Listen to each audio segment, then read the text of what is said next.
Salam əziz dostlar, bugünkü mövzumuz Reduction of Adverbial Clauses'dir.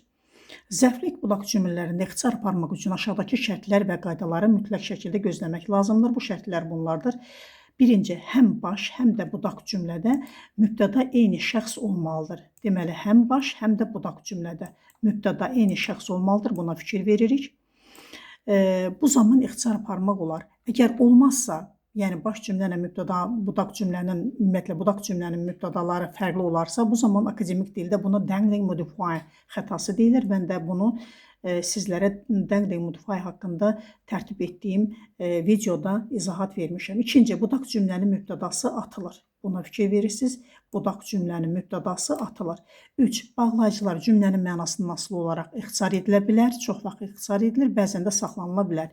Eyni zamanlı hərəkətlər olanda məlum cümlədə verb ing, məchul cümlədə isə verb 3-dən istifadə olunur. Zaman fərqli olan cümlələr, yəni bir hərəkət əvvəl digər hərf sonradan baş veribsə, məlum cümlədə having verb 3, məchul cümlədə isə having been verb 3 düsturundan istifadə edilir. Gəlin buna aid nümunələrə fikir verək.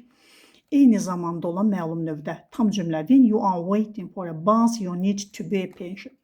Göründüyü kimi hər iki cümlənin mübtədası yodur. Deməli, burada ixtisar gedə bilər. When saxlanıla da bilər, atıla da bilər. You-anı atırıq və bir şəklində ixtisar olunmuşdur. Eyni zamanda yalnız məchul olduqda yenə də eynindən when saxlanıla da bilər, atıla da bilər. He was atılır. Fail verb 3 formasında deməli reduction olunur. Video materialı saxlayıb rahat şəkildə baxa bilərsiniz. Əgər zaman fərqi varsa, yəni bir hərəkət digərindən daha sonra baş veribsə, göründüyü kimi avto tərəfdə past perfectdir. İkinci, baş cümlədə isə əsas deməli xəbərimiz sadə keçmiş zamandadır. Bu zaman hərəkətin biri digərindən sonra baş verdiyinə görə, zaman fərqi olduğuna görə məlum növdə having drunk-la, yəni verb 3-lə, məchul növdə isə having been punished-lə cümləni reduction etmişik. Fikir verirsiniz, məlum növ və məchul növdə cümlənin reduction olunmuş hissəsinə baxırıq. Zaman fərqi varsa, having verb 3-lə və yaxud da məchul növdə having been verb 3-lə ixtisar olunur. Daha sonra, əziz dostlar, zərflik budaq cümlələrinə dair xüsusi qeydlərə baxaq. Bağlayıcıların saxlanılması. Adətən before, after, while, also, if, unless kimi bağlayıcılar ixtisar zamanı adətən saxlanılırlar. If bağlayıcısı.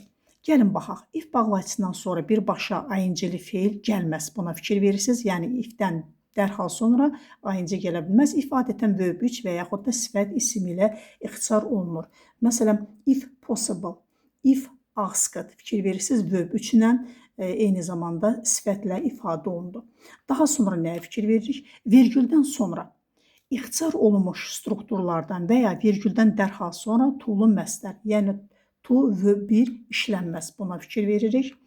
When bağlayıcısı, when-dən dərhal sonra verb ing əvəzinə on, upon plus verb ing strukturundan istifadə oluna bilər. Misal üçün, upon arriving home, I called her.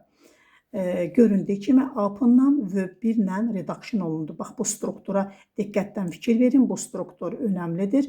Sizin müdavimlərin qarşısına tez-tez deməli çıxacaq bir qaydadır. Ona görə ona diqqət yetirirsiniz.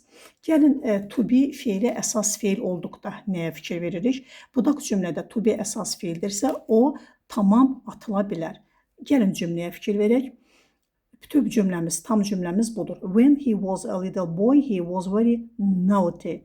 İxtisar edilmiş forması. When a little boy, fikir verirsiniz, he was-u atdıq. He was very naughty. Və yaxud da when əvəzinə as a little boy. When burada as-i zaman forması kimi əvəz etdi. Video materialı bir də dayandırıb rahat şəkildə özünüz təhlil edin, nümunələrə baxın. Nə kimi suallarınız olsa şəxsi yaza bilərsiniz, birbaşa əlaqə saxlaya bilərsiniz. Diqqətinizə görə sağ olun, videonu bəyənməyi və paylaşmağı unutmayın.